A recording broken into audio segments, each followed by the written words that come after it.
습니다. 하나님 아버지 감사합니다.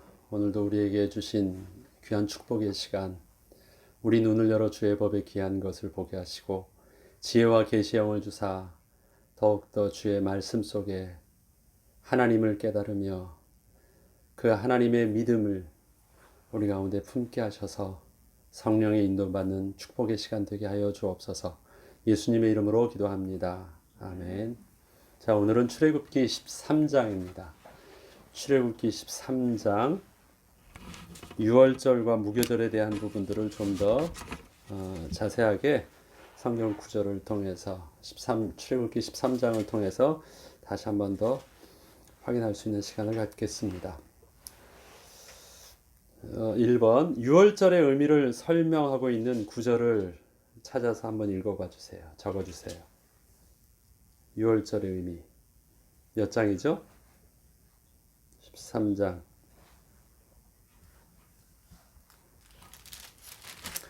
13장 14절과 15절을 우리 함께 읽어보죠. 후일에 내 아들이 내게 묻기를 이것이 어찌 됨이냐 하거든 너는 그에게 이르기를 여호와께서 그 손의 권능으로 우리를 애굽에서 고총이 되었던 집에서 인도하여 내실세 그때 바로가 완악하여 우리를 보내지 아니하매 여호와께서 애굽 나라 가운데 처음 난 모든 것은 사람의 장자로부터 가축이 처음 난 것까지 다 죽이셨으므로 태에서 처음 난 모든 수컷들은 내가 여호와께 제사를 드려서 내 아들 중에 모든 처음 난 자를 다 대속하리니. 그래요. 6월절에서 제일 중요한 부분들은 지난주에 뭐라고 했죠? 6월절. 6월절은 하나님께서 애굽 사람을 다 죽이시겠다라는 거예요. 그 6월절은 그 죽음에서 면하게 됐다는 것이거든요. 하나님께서 왜 애굽 사람을 다 죽이시겠다라고 하셨죠? 그게 14절에 보면 그때 바로가 완악하여 우리를 보내지 아니하였다. 그리고 바로가 하나님의 명령을 거부하였다는 것입니다. 하나님 말씀을 불순종하고 하나님께 정면적으로 대적한 것이에요. 하나님이 하라고 하신 것을 바로는 거부한 것입니다. 우리의 죄의 속성의 가장 중요한 것은 하나님 말씀에 불순종한 것입니다. 그래서 6월절의 제일 핵심은 바로가 하나님 말씀을 거부한 것에 대한 정죄받음입니다. 그것이 바로 6월절의 죽음이에요. 6월절에 일어났던 하나님의 죽음에 이르는 진노입니다. 그런데 그것을 누가 받게 됐죠? 애굽 사람만 받았습니까? 이스라엘도 받았어요. 왜? 바로의 영향력에 있었던 애굽 전체에 준 것입니다. 대상에게 준 것이 아니라 애굽 땅 전체에 준 것입니다. 아무도 그 영향권에서 벗어나지 못해요. 네. 그 주권 하에 있는 모든 것은 다 하나님의 진노 아래 있었습니다. 그 가운데 하나님께서 이스라엘 백성들에게 명령하신 것이 무엇입니까? 그게 이제 대속할 양을 취해서 죽이고 그것을 문설주에 바르라고 한 것이에요. 이스라엘 백성들이 살게 된 것은 하나님 말씀에 순종한 것입니다. 순종함으로 그 6월절 어린 양을 대속의 피로 발랐기 때문에 살았습니다. 그 안에 그 집안에 누가 있느냐라는 건 중요하지 않습니다. 하나님의 약속은 그 피를 보고 그 죽음이 이미 대속하였음을 확인하고 죽음의 천사는 넘어갔다. 그래서 유월했다 해서 유월절인 것입니다. 이 유월절의 의미는 그렇기 때문에 오늘 처음 난 수컷을 통해서 대속함으로 장자의 죽음을 면하게 하였다라는 것. 하나님께서 바로가 하나님의 명을 거역한 그 정죄받음에 그 죽음에 이르는 하나님의 진노를 수컷 어린 양의 피로 인하여 넘어가게 된 사실들을 유월절로 기록하고 있습니다. 또 유월절은 이 유월절과 더불어 무교절을 더 지킵니다. 그래서 유월절과 무교절을 함께 동시에 생각하는데 같은 것을 다르게 말하는 것이 아니라요. 그 의미가 다른 것이 두 가지가 합쳐져 있는 것이죠. 지금 유월절의 의미를 14, 15절을 통해서 보았다면 무교절의 의미는 무엇입니까? 몇 절에 기록되어 있죠?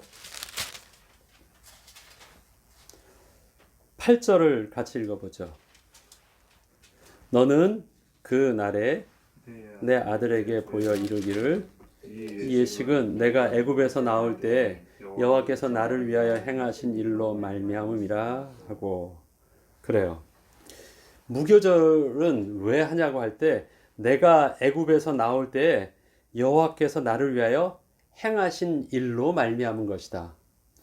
애굽에서 나올 때 여호와께서 나를 위하여서 행하신 일. 그게 무교절의 의미를 생각나게 한대요. 여호와께서 이스라엘 백성들에게 나오게 할 때 어떻게 나오게 하셨습니까? 급하게 또 급하게 나오게 하셨어요. 그 다음에 모든 물건을 취해서 나오게 했습니다. 준비할 수 없도록 급하게, 그러니까 음식을 장만해가지고 뭐 빵을 제대로 시간을 두고 만들어서 가지고 나올 수 없도록 급하게 나오셨어요. 반죽을 했는데 떡을 구울 수 있는 시간도 없이 그냥 떡 반죽한 것 자체를 그냥 들고 나오도록 하셨습니다. 급하게 하셨다. 그리고 급하게 나올 뿐만 아니라 막 무서워서 도망치듯 나오는 것이 아니라 어떻게 해요?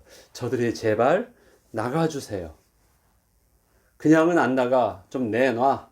라고 했을 때 저들이 자기의 모든 금은 자기들의 모든 보화를 재물을 다 주면서 나가달라고 사정해서 그들이 그 대가를 받고 당당하게 나왔던 그 모습이 무교절의 의미래요. 왜 그런 일들이 일어날 수밖에 없었습니까? 그게 여호와께서 강하신 손으로 너를 애굽에서 인도하셨다라는 것을 알게 하시는 거래요. 여호와께서 강하신 손으로 애굽에서 인도하셨던 것. 내가 도망갈 준비를 하고 치밀하게 있다가 눈치 보다가 기회를 보고 몰래 살금살금 해가지고 음식도 장만해서 나가서 살 수 있도록 음식도 장만하고 다른 사람도 모르게 조용하게 나오는 것. 그게 야반 도주 아닙니까? 이스라엘 백성들은 일단 규모 자체가 그럴 수도 없었고 그런 식으로 해서 애굽에서 도망치듯 나온 것이 아니라는 것입니다. 그들은 분명히 이렇게 푸시하시는 밀어내가지고 나갈 수밖에 없도록 푸시하시는 하나님의 강한 손을 그들은 경험했다라는 것입니다. 그래서 무교절 자체 할 때 그 무교병 자체는 음식은 고생의 떡처럼 보이잖아요. 음식에 맛도 없고 아무런 그 떡 자체만 가지고 그것도 하루가 아니라 일주일 동안 무교절에는 그 이스트를 넣지 않은 발효되지 않은 떡을 먹는데 하나도 맛이 없어요. 얼핏 보면 그것이 고생하는 것처럼 보이지만 그 떡을 먹을 때 그들은 뭘 기념하는 거예요? 여호와의 강하신 손, 하나님의 주권적인 구원의 은혜. 그것을 안다면 무교절의 떡이 이게 우리 전쟁 때 비참할 때 정말 힘들 때 먹던 고생의 떡으로 느껴집니까? 아니에요. 오히려 그 반대, 이걸 먹이면서 이 떡의 의미가 뭔지 아니? 하나님께서 우리를 멋지게 나오게 하셨던 증거가 바로 이 무교절의 떡이야.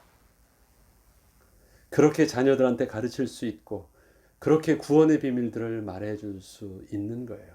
그런데 만약에 이 하나님의 강하신 손의 비밀들을 모른다고 하면 그것을 먹고 있을 때 얼마나 광야에서 먹을 것도 없어가지고 힘들게 도망치다시피 나와가지고 아무것도 준비함 없이 나와가지고 얻게 된 그 고생으로밖에 느껴지지 않아요. 우리에게 있어서 이 하나님의 구원의 비밀, 하나님의 주권의 비밀을 알지 못하면 겉으로 보이는 삶의 어려움이나 마치 무교병을 먹듯이 그런 현실 속에 있으면 우리가 어떨까요?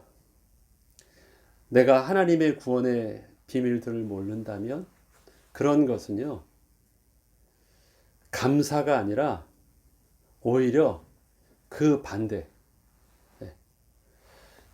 이 영적인 비밀을 몰랐을 때 이스라엘 백성들이 원망하는 거 보면 잘 알죠.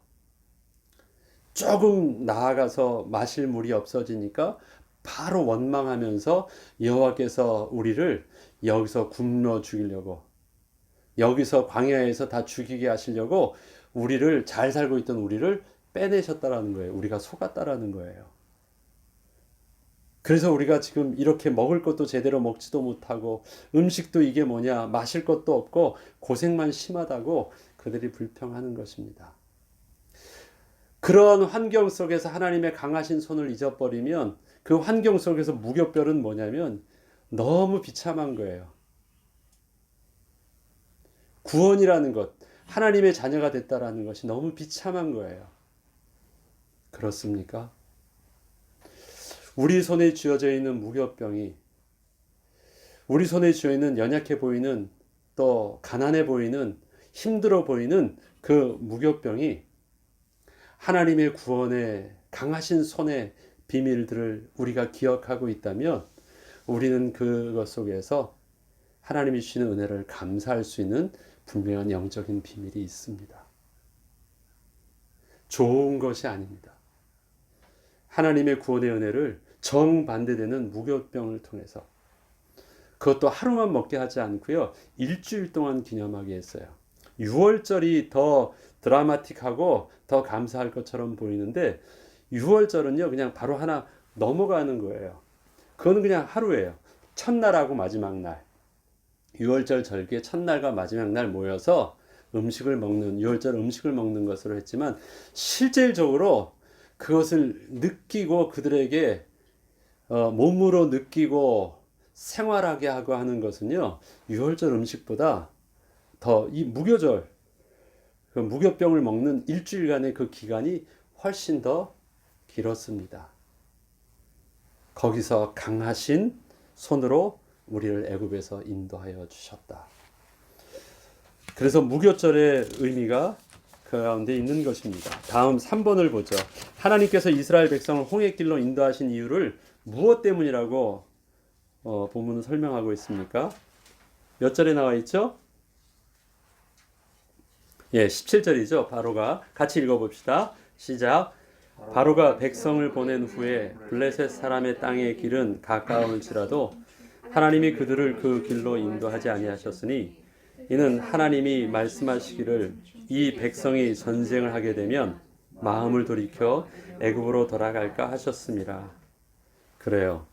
이스라엘 백성들은 아직 준비가 되지 않았습니다. 그들에게 있어서 훈련된 군사 조직도, 그 다음에 조직된 그들의 어떤 시스템도 아무것도 돼 있지 않았고 제대로 전쟁에 대해서 경험도 없었습니다. 지금 나온 것도 그들이 뭔가 힘이 있어서 뭔가 잘해서 그들의 자력으로 나온 상황이 아니기 때문에 사실 그들에게 있어서는 마치 갓 태어난 아기가 스스로 생존할 수 없는 연약한 모습이듯이 그들의 지금 영적인 상태가, 그리고 실질적인 사회적 시스템이 아무런 준비가 되지 않았어요. 거리로 보면 굉장히 가까워 보입니다. 그게 뭐 20일도 안 걸리는 열 며칠의 그 길이니까 가깝죠. 직선 거리로 애굽에서 가나안 땅으로 가는 거리도 짧게라도 갈 수 있습니다. 그럼에도 불구하고 그런 육지의 길을 하지 않고 아예 광야로 돌아서 삥 돌아서 가게 했을 때는 하나님은 분명한 이유가 있다고 하십니다. 왜냐? 우리는요, 당장에 필요한 것이 지금의 어려움만 해결되면 뭐가 다 되는 줄 알아요. 지금의 문제만 해결되어지면, 지금의 아쉬운 것만 채워지면 다 끝난 것처럼 생각을 합니다. 그러나 저희가 새벽 예배 때도 우리 말씀을 묵상했잖아요. 신명기를 통해서도 한 것. 우리에게 있어서 결론이라고 생각되어지는 부분이 하나님에 있어서는요, 서론이었어요. 우리에게 있어서는 그것이면 고생 끝 행복 시작의 복이라고 생각했던 것이 하나님께서는 그것이 복이 아니라 그것을 통해서 하나님의 진짜 복을 누릴 준비가 되었다라는 것을 말씀하십니다.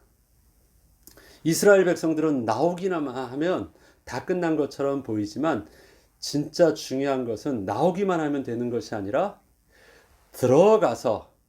들어가게 하신 그곳에서 어떻게 제대로 복을 누릴 것인가에 대한 준비가 되어 있었어야 됐어요.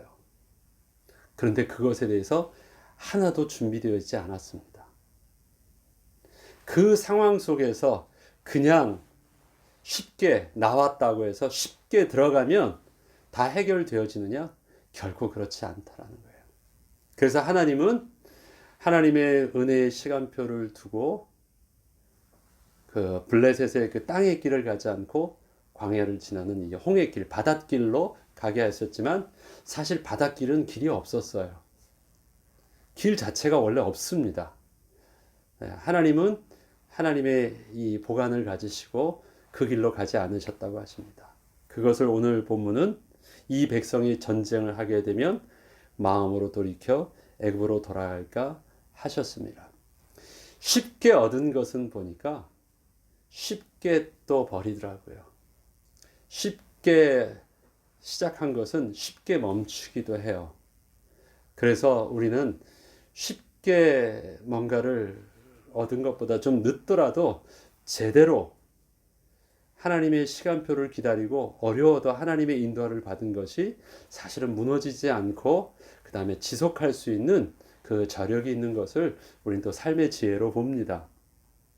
분명히 하나님께서 홍해길은 인간으로 볼 때는 짧고 효율적이고 그것이 더 쉬운 길처럼 보였지만 하나님은 없는 길도 길은 없어 보였지만 분명한 하나님의 이유는 있으시고 그렇게 하셨다라는 것이 오늘 본문에 나와 있는 것입니다. 4번 모세가 애굽을 나올 때 그 손에 들고 나온 것은 무엇이었습니까? 그렇죠. 요셉의 유골을 가져왔죠. 요셉의 유골 자체가 중요했겠습니까? 그 말은 뭐겠습니까? 그가 요셉의 유골을 가져왔다라는 것은 어떤 의미가 있을까요? 하나님의 언약을 기억하고 있었다라는 것입니다. 그리고 요셉이 내 뼈를 묻어달라는 것은 그 고향을 사모한 요셉이겠어요? 그 가운데 요셉만 지도자였고 요셉만 존경받는 사람이었습니까? 그 밑에 얼마나 많은 부모들이 있고 그들의 선조들이 있고 다 하는데 요셉이 유골을 가져왔다라는 것은요. 요셉은 시작이에요.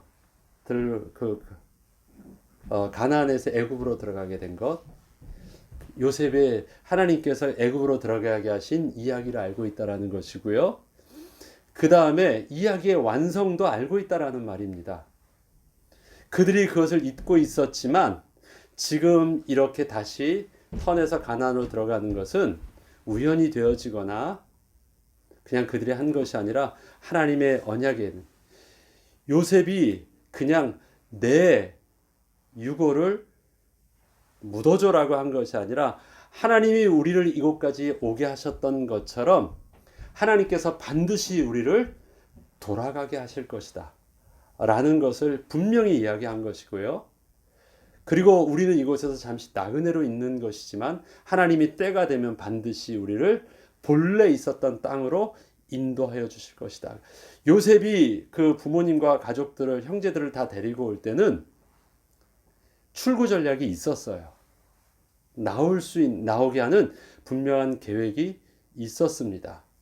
야곱도 요셉을 통해서 애굽에 들어갈 때는 하나님께서 그 밤에 마지막으로 가나안 땅을 떠나기 전에 그 밤에 야곱에게 나타나셔서 너를 누가요? 요셉이 너를 다시 이곳으로 돌아오게 할 것을 약속하셨어요.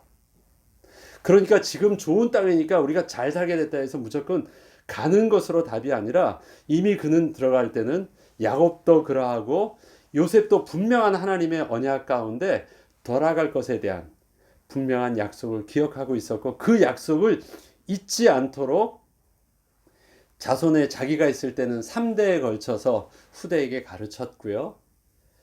그 다음에 그것을 마지막으로 그 형제에게 모두 다 있는 앞에서 하나님이 반드시 우리를 돌아가게 하실 텐데 그때는 내가 했었던 말처럼 그것을 기억하고 나도 그때 내 유고를 그때 묻어달라고 해서 약속의 땅에 묻어달라고 이야기한 것입니다. 그래서 단순히 그냥 유골의 의미가 아니라 하나님의 언약이 성취되는 것을 요셉도 보는 거예요. 그리고 요셉의 그 말이 성취되었다라는 것을 그들이 그대로 기억하고 붙잡고 나가는 것입니다. 유월절과 무교절의 의미를 기억할 때 그것은 어떤 우연한 사건이나 이젠 그들의 하나님의 그냥 그들의 어떤 수고의 노력으로 인한 특별한 일들이 아니라 이미 약속되어졌던 하나님의 시간표가 이제 되어서 그 시간표 이루어지는 하나님의 약속의 말씀의 성취라는 것을 이제 상징적으로 보여주는 것이 바로 요셉의 유골입니다. 그래서 그들은 그 의미로 요셉의 유골을 가지고 나갔다는 것, 특별히 그것을 모세가 들고 갔다라는 것입니다. 그래서 하나님의 시작과 하나님의 마무리가 하나님의 언약 가운데 다시 리턴이 되기 시작한 것이라면 이미 가나안에 들어가는 것들도 이미 결론 난 거 아니겠어요? 그러나 그들은 그 영적인 의미를 온전히 다 이해하기까지는 많은 시간이 걸렸습니다. 자, 출애굽 직후에는 하나님께서 이스라엘 백성들을 어떻게 인도하셨습니까? 출애굽 직후. 제가 왜 특별히 출애굽 직후라고 말씀을 드리냐면요. 출애굽 직후와 그 다음에 그들이 성막을 지은 후 본격적으로 이동을 하는 때는 좀 그 이동의 하나님의 인도하심의 방식이 좀 바뀌었거든요. 출애굽 직후에 하나님께서 그들을 이끄셨던 그 방법은 어떤 방법이었습니까? 하나님이 그들 길을 어떻게 방향을 했습니까? 그래요. 그게 이제 불기둥과 구름 기둥으로 인도하셨습니다. 제가 특별히 이거를요 한번 이 문제로 해서 우리가 상기에서 보게 하였던 이유는 우리가 이제 광야에서 하나님께서 인도하셨을 때 우리는 낮에는 구름 기둥으로 밤에는 불 기둥으로 인도하셨다라는 것을 우리 늘 이렇게 하나님의 광야에서 인도하심의 방향으로 그 모습으로 우리는 늘 사용을 합니다. 그런데 하나님께서 이스라엘 백성들을 광야에서 40년 동안 이끄셨던 방법이 불기둥과 구름기둥의 방법은 아니셨어요. 불기둥과 구름기둥이 실제적으로 쓰여져 있던 것은 홍해를 건너고 하나님이 건너게 하셔서 이스라엘 백성들이 이제 광야에 도착할 때까지입니다. 그리고 정착해서 한 2년 동안은 움직이지 않았잖아요. 그 2년 동안 이제 뭐 성막과 많은 제도와 법을 어느 정도 다 지게 하시고 성막이 완성된 후에 그 다음부터 여호와의 구름이 그 성막을 중심으로 뜨고 그래서 이제 여호와의 구름이 움직여지면서 그래서 이스라엘 백성이 가는 곳마다 이스라엘 백성이 큰 우산처럼 구름이 쫙 젖어서 그들을 보호하셨다. 그것이 아닙니다. 구름 기둥으로 크게 하나님이 강하게 이끄셨다는 부분들은 바로 이제 홍해를 건너고 바닷길로 이끄시고 그 다음에 홍해를 건너기까지 이끄시는 부분 속에서는 구름 기둥과 불 기둥이 있었어요. 그래서 밤에도 밝게 그들을 비춰주셨고 낮에도 그 구름 기둥으로 그들을 보호하셨고 그 다음에 앞서 행하셨고 뒤에도 막으셔서 때로는 이끄시고 때로는 뒤에서 오는 모든 애굽의 원수의 추격도 막으시기도 하시는 그 일들을 실질적으로 그 구름 기둥이 큰 기둥이 하셨는데 나중에는 그 기둥이 움직인 것이 아니라 그러니까 여호와의 영광의 구름이 그 딱 성막 그 중심에 떠 있는 그 구름의 움직임이 그렇게 하셨습니다. 그래서 좀 그 인도하심의 형태는 좀 달랐는데요. 출애굽 직후에 있는 것이 우리가 늘 표현하는 구름 기둥과 불 기둥의 모습이었습니다. 필요할 때는 그 불 기둥은 밝은 빛이 돼서 그 어둠 속에서도 그들이 홍해도 건널 수 있고 그들이 어려운 길도 갈 수 있게 하셨고, 때로는 그 구름 기둥이 모든 그 밝음을 확 가리워 가지고 흑암으로 해 가지고 또 애굽의 모든 군대들을 움직이지 못하기도 하셨고, 이러는 하나님의 아주 주권적인 그 하나님의 강력한 창조의 역사로 이스라엘 백성들을 이끄셨던 그 일들이 바로 출애굽 직후에 하나님께서 사용하셨던 방법이셨습니다. 그리고 그것을 구름 기둥을 이끄는 그 키를 누구에게 맡겼냐면 하나님은 주의 천사를 통해서 구름 기둥을 움직이도록 하셨던 부분들이 또 14장에도 이제 계속해서 나오십니다. 이스라엘 백성들이 무교절을 통해서 하나님의 주권적인 역사를 기억할 때 이런 내용들이 다 이스라엘 백성들이 그 자녀들과 함께 무교병을 먹으면서 일어났던 일들입니다. 예수를 믿는 분들 중에 어려서부터 모태신앙으로 은혜를 잘 그냥 받았던 그 은혜 가운데 자연스럽게 신앙을 갖게 되고 부모님의 신앙의 대를 따라서 저도 모태신앙이었기 때문에 그런 은혜 가운데 특별한 어떤 삶의 신비한 기적의 체험도 별로 없어요. 그냥 은혜 가운데 자연스럽게 교회 생활을 하게 되고 또 신앙 생활하면서 그 은혜로 이렇게 또 우리의 신앙을 고백하게 됐는데, 1세대 신앙 중에는 하나님의 기적을 체험하시고 또 큰 병이나 큰 어려움이나 여러 환경 속에 주시는 기적을 체험하고 이끌어 또 인도받는 분들도 있습니다.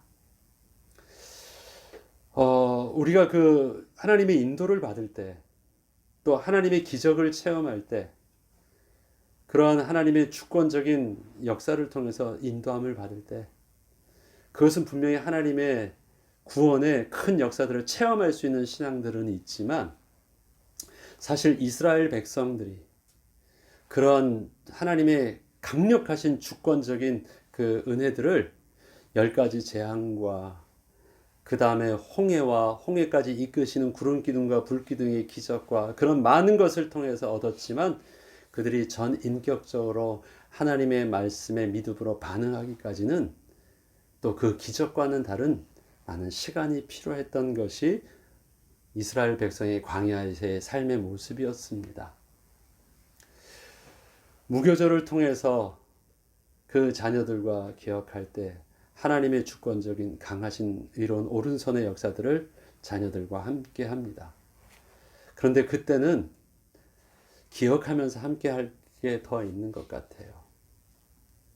하나님의 주권적인 역사 가운데 나아갔지만 우리 성숙하지 못했던 그 신앙들은 광야에서 참으로 어려움을 겪었다라는 부분들도 사실은 정직하게 말해줘야 되는 우리 신앙의 실패들, 또 말해줘야 되는 그것도 부모가 자녀들에게 해야 될 또 하나의 신앙 교육이 아닐까 싶습니다. 야, 예수 믿으면 복 받아. 그러니까 너도 예수 믿어야 돼. 그런데 우리 신앙생활에 그 성숙됨이 예수 믿으니까 성공하고 예수 믿으니까 병 고침도 받고 또 교회 잘 다니니까 부자 되고 꼭 그것만은 아니더라고요. 신앙생활을 함에 있어서도 때로는 그것이 나의 십자가가 되어서 힘든 경우도 있었고 나의 연약함을 통해서 실패한 경우도 있었는데, 그럼에도 불구하고 선하신 하나님이 우리를 이곳까지 은혜 내주셨던 하나님의 그 주권적인 우리를 이끄시고 또 참으시고 용서하시면서 이끄셨던 하나님의 주권적인 은혜를 우리는 사실은 정직하게 기억하고 가르쳐 줄 수 있는 비밀도 있어야 될 것 같습니다. 저도 지금의 모습을 보면 돌이켜보면 참 부끄럽게 생각되는 부분들이 있어요. 다 나에 대해서 사람들은 다 모르지만 내가 생각해도 참 후회스럽고 부끄럽기도 하고, 그렇지만 그럼에도 불구하고 하나님께서 망하지 않게 하시고, 그래도 그것이 나에게 어렵지 않게 복이 되게 하셔서 그냥 오게 하신 은혜가 있었지, 내가 다 잘해서 된 것은 아닌 것 같아요.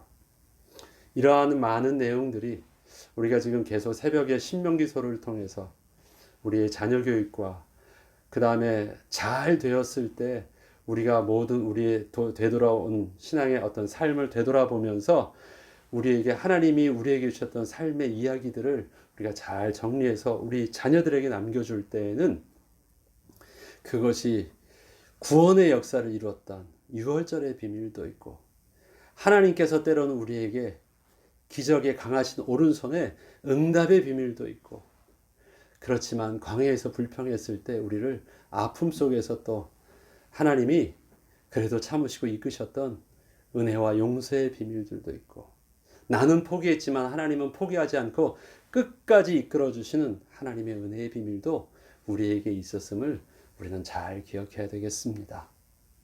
이번 한 주간도 우리에게 오늘 본문처럼 또 유월절과 무교절의 비밀 속에서 또 구름기둥과 불기둥의 비밀 속에서 우리가 그동안 놓쳤던 하나님의 구원의 또 은혜의 비밀들이 있었으면 다시 한번 기억하고 감사하고 또 간증할 수 있는 저와 여러분 되길 바랍니다. 기도하겠습니다. 하나님 감사합니다. 이스라엘 백성이 주셨던 유월절과 무교절의 비밀이 우리에게서 동일한 하나님의 자녀된 그 구원의 역사와 인도하심의 비밀 속에서 우리들도 다시 한 번 더 기억해 봅니다.